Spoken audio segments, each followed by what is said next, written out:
Hello friends, मेरे channel में आप सभी का स्वागत है। अगर आप मेरे चैनल पर नए हैं तो चैनल को सब्सक्राइब जरूर करें, बेल आइकन की घंटी को जरूर प्रेस करें ताकि मेरे आने वाली वीडियो आपके पास सबसे पहले पहुंचे। तो आज हम बात करते हैं स्टार प्लस सीरियल साथ निभाना साथिया सीजन 2 के आने वाले एपिसोड के बारे में।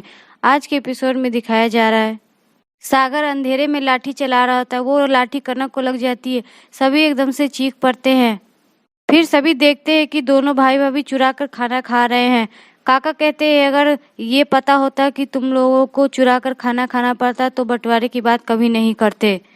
बाबूजी कहते हैं लगता है इन्हें अपने हाथ का खाना ही रास नहीं आया। गहना हेमा भाभी से कहती है कि हेमा भाभी आपके मनपसंद अचार वहाँ टेबल पे रखी हुई है, आप खा लेना। सभी वहां से चले जाते हैं। हेमा अचार की तरफ जा रही होती है। कनक हेमा का हाथ पकड़ के कहती है तुम्हें कभी भी तो समझ में नहीं आता, कभी कभी अपना दिमाग लगाया कर। ये गहना हमारे लिए खाना बनाई थी तो हमें बता भी तो सकती थी, लेकिन ये चाहती थी कि हमें रंगे हाथों पकड़वाए और ऐसे हमें बदनाम करे। लेकिन कल सुबह तक हमने इसका भी इज्जत ना उछाला तो फिर मेरा नाम भी करंग देसाई नहीं। अगले दिन सुबह गहना काका जी के लिए चाय लेकर आती है। काका जी कहते हैं अपने जेठ को भी चाय पिला दे गहना। वहीं बगल में ही पंकज और चेतन दूसरी टेबल पर बैठे होते हैं। कनक और हेमा बहुत सारे नाश्ता उसके टेबल पे लगा देते हैं। दोनों भाई आपस में बात कर रहे होते हैं कि लगता है कल की बेइज्जती के बाद दोनों ने कमर कस के नाश्ता बनाया है। तभी हेमा चेतन के हाथों में बिल थमा देती है और कहती ये लीजिए नाश्ते का बिल। तभी दोनों को एकदम से झटका लग जाता है। चेतन कहते हैं कि ऐसे ही चलता रहा तो ये मोटी तो हमें कंगाल करके छोड़ेगी। हेमा बाकी के लोगों से कहती है कि आप लोग भी नाश्ता कर लीजिए, ऐसे भी कल का उधार भी तो अभी चुकानी है। आनंद कहते नहीं भाभी ठीक है। आनंद ऑफिस के लिए जा रहे होते तभी बाबूजी पंकज भाई से कहते हैं कि पंकज ये मेरा चश्मा अगर रिपेयर होने वाला है तो करवा देना वरना नहीं ला देना, रात को टूट गई थी। पंकज कहते हैं आपका चश्मा 12 बजे के बाद टूटा है और 12 बजे के बाद तो ये चतुरा का दिन शुरू हो जाता है, यही बनवाएगा आपका चश्मा। चेतन कहते मेरा तो पहले से ही इतना सारा खर्चा हो गया है, आप ही बनवा दो ना वरना मेरा हिसाब गड़बड़ हो जाएगा। माँ कहती है सारे बच्चे अपनी माँ के कोख में 9 महीने रहते हैं, लेकिन तुमने तो 20 दिन ज्यादा रहा था, फिर भी हमने कोई हिसाब नहीं मांगा, लेकिन तुमने तो बाबूजी के चश्मे के लिए इतना बखेरा कर रहा है। आनंद बा से कहते कि बा आप परेशान मत होइए, मैं ऐसे बाहर ही जा रहा हूँ, आते वक्त बाबूजी का चश्मा भी लेते आऊंगा। आनंद वहां से चले जाते तभी मोहल्ले की तोसी आंटी और सपना आंटी आ जाती है। कनक बा के पास आती है और कहती है गेस्ट बुलाने से पहले बता देते तो हम सब मैनेज कर लेते, ऐसे ही एक्स्ट्रा खर्च हो गया है। बा कहती हमने भी तो तुम्हारे बिन बुलाए मेहमान को कितनी बार स्वागत किया है, लेकिन हमने तो कभी कुछ नहीं कहा। गहना ये सब सुन रही होती है और कहती है कि बा मैं इन लोगों के लिए नाश्ता और चाय लेकर आती हूँ। गहना किचन में खाना बना रही होती, फिर उन्हें याद आता है कि आनंद जी को कॉल करके बता देती हूँ, आते वक्त बाबूजी का चश्मा लेते आएंगे। अनंत अपने ऑफिस में होते हैं, मीटिंग कर रहे होते हैं। उनके ऑफिसर बताते हैं कि यही एक फाइल है जो मैं तुम्हें दे रहा हूँ, इस ऑफिस में तुम्हारे अलावा मैं किसी पे विश्वास नहीं कर सकता, और ये फाइल ही नहीं ये बहुत ही बड़ी जिम्मेदारी है, इसका कोई भी दूसरा कॉपी नहीं है, ये बस एक ही कॉपी है जो मैं तुझे दे रहा हूँ। अनंत कहते हैं सर आप चिंता मत कीजिए, इसे मैं अपने जान से भी ज्यादा संभाल कर रखूंगा।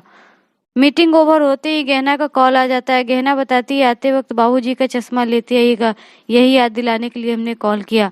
आनंद कहते हैं मैं बस घर ही आ रहा हूँ। तभी किचन में सागर पहुंच जाता है और गहना को वो डरा देता है। गहना कहती ये कैसा भद्दा मजाक है सागर भैया। सागर कहते भैया नहीं गहना रानी। इस बार गहना सागर से नहीं डर रही होती है, वो अपनी बड़ी बड़ी आंखें बनाकर उसे देख रही होती है और कहती है कि हमने पुलिस का बयान तैयार रखा है, अगर आपने कुछ भी ऐसा किया तो सीधे पुलिस में वो बयान चला जाएगा। सागर कहता है ये घर तुम्हारे बाप का है जो ऐसे डरा रही हो। गहना कहती है कि हाँ ये घर ये रसोड़ा मेरे बाबूजी का है। तभी वहाँ हेमा भी पहुंच जाती है और कहती है तुमने क्या कहा, ये तुम्हारे बाप का है तो ये भी सुन लो, ये भी मेरे बाप का ही है, और मैंने अपने भैया को यहाँ पे बुलाया है किचन में मदद करने के लिए, तुम जाओ यहाँ से, हमें खाना बनाना है। गहना वहां से चली जाती है। तभी आनंद भी आ जाते हैं। गहना कमरे में आकर आनंद से पूछती है आपकी मीटिंग कैसी रही।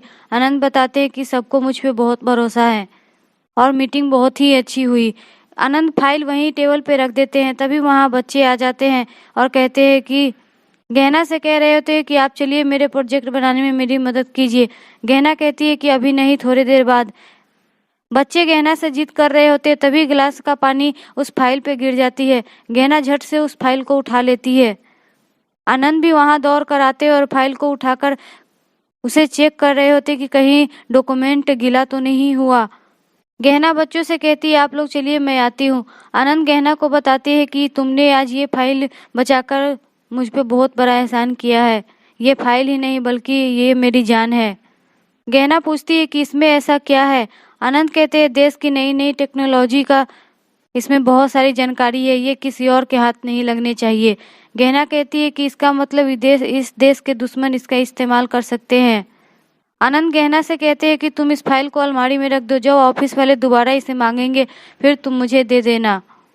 आनंद गहना को बताते हैं कि ये सिर्फ मेरा काम ही नहीं बल्कि ये मेरा सपना है और ऐसे भी 2 हफ्ते बाद तुम्हारा भी स्कूल स्टार्ट हो जाएगा, तो तुम क्या बनना चाहती हो, तुम्हारा क्या सपना है। गहना कहती है कभी सपना देखने का मौका ही नहीं मिला, अगर कभी ऐसा सपना हुआ तो सबसे पहले आप ही को बताऊंगी। वही दूसरी तरफ कनक कहती है हमने पंकी को कहा था ग्रोसरी का सामान लाने के लिए, अभी तक वो आया क्यों नहीं, गहना से ही मांग लेती हूँ। कनक गहना के रूम में आ रही होती, वो दरवाजे से ही सुनती है कि आनंद और गहना बातें कर रहे होते हैं। आनंद कहते ये फाइल मेरे लिए बहुत ही इम्पोर्टेंट है, अगर इसमें से कुछ भी लीक हुआ तो मेरी नौकरी तो जाएगी ही, मैं जेल भी चला जाऊंगा। कनक दरवाजे पे खड़ी होकर ये सब देख रही होती है। गहना उस फाइल को अलमीरा में रख रही होती है। कनक देख रही होती है और कहती है आनंद ये फाइल तुम्हारे लिए इतनी इम्पोर्टेंट है तब तो ये तुम्हारे पास रहेगी ही नहीं।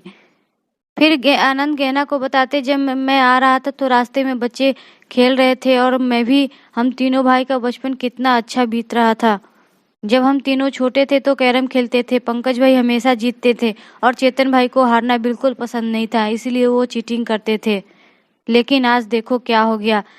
आनंद वहां से चले जाते हैं। गहना कहती है आपको पता नहीं आनंद जी, आपने हमें कितनी बड़ी सीख दी है और बातों ही बातों में रिश्ते बचाने का आइडिया भी मिल गया। गहना और काका जी मिलकर हॉल में कैरम रखवाते हैं। काका जी बाबूजी से कहते हैं कि आइए मोटा भाई कैरम खेलते हैं। बाबूजी कहते हैं ये तो बच्चों का खेल है, अब हम कहाँ खेलेंगे। फिर भी काका जी बाबूजी को मना लेते हैं और दोनों खेल रहे होते हैं। गहना और काका जी की नजरें तो बस ऊपर से ही होती है कि ऊपर से कोई आ तो नहीं रहा। काका जी जानबूझकर गलत खेल रहे होते हैं, तभी ऊपर से पंकी भाई आ जाते हैं और वो दूर से ही देख रहे होते हैं। काका जी थोड़े मिस्टेक से क्यों नहीं ले पा रहे होते हैं। पंकज भाई कहते हैं ऐसे में तो क्यों कभी नहीं आएगा। काका जी कहते हैं अच्छा तुझे तो बहुत आता है खेलने, तो जरा मार के दिखा। फिर पंकज भाई कैरम पे बैठ जाते हैं और वो खेलने लगते हैं। तभी चेतन और आनंद भी आ जाते हैं। पंकज एक बार में ही कि उनको जीत लेते हैं। फिर तीनों भाई बहुत ही खुश हो जाते हैं। बा भी वहां आ जाती है और ये खुशी देखकर उन्हें भी बहुत अच्छा लगता है।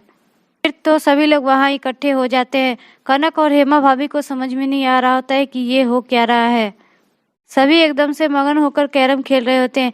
गहना कहती है अगर आप लोगों को बुरा ना लगे तो मैं एक बात कहूँ, कल रात को गार्डन में अलाव जलाकर हम सब एक छोटा सा जलसा करें। काका जी कहते तुम्हारा मतलब है वन फायर। गहना कहती है जी काका जी, आनंद जी ने हमें सब कुछ बताया कि आप लोग पहले कैसे अलाव जलाकर सभी खुशियां मनाते थे। दोनों भाई मन ही मन सोच रहे होते कि चलो इसी बहाने अच्छा खाने को तो मिलेगा। पंकज भाई कहते लेकिन हमारे पास पैसे नहीं है। आनंद कहते कि कल का खर्चा सारा मैं उठा लूंगा। और वही गहना कहती खाने की जिम्मेदारी मेरी रहेगी। दोनों भाई भाभीियों की तरफ देखते हैं कि क्या वो इस डिसीजन से खुश है या नहीं। फिर कुछ फ्लैशबैक में दिखाया जाता है कनक, हेमा और सागर तीनों प्लान करते हैं और कहते हैं कि आनंद के पास कॉन्फिडेंशियल एक फाइल है जिसे गायब होने के बाद पक्का आनंद की लाइफ तो पूरा स्पॉइल होने ही वाली है। हेमा कहती लेकिन वो फाइल चुराएगा कौन। कनक भाभी कहती है सागर। सागर मन ही मन सोच रहा होता है कि गहना रानी तुमसे बदला लेने का इतना जल्दी मौका मिल जाएगा हमने सोचा नहीं था। फिर कनक सबको बताती है कि तो फिर ठीक है कल करते हैं लॉन डिनर पार्टी। बाबूजी कैरम से उठ जाते और कहते लो तुम तीनों भाई खेलो। फिर कनक सोच रही होती है कि ये लोग भूल गए हैं कि हमने बंटवारे का डंका बजाया था और पैसे भी भूल गए हैं। वही गहना सोचती है कि इस छोटी सी कोशिश से तीनों भाइयों को एक साथ तो लाया है। कनक कहती है कल की रात इन दोनों के लिए इतनी काली होगी कि ये लोग सोच भी नहीं सकते। वही कल के एपिसोड में दिखाया जाएगा आनंद को पुलिस वाले अरेस्ट कर रहे होते हैं। आनंद गहना से कहते हैं कि हमने तुमसे शादी करके बहुत बड़ी गलती की है। कनक और हेमा के चेहरे पे वो अच्छी स्माइल होती है, वही बाकी लोग शॉक्ड होते हैं इस बात को सुनकर। तो आने वाले एपिसोड के लिए मेरे चैनल पे बने रहिए और वीडियो अच्छा लगा हो तो लाइक और कमेंट और शेयर जरूर कीजिए।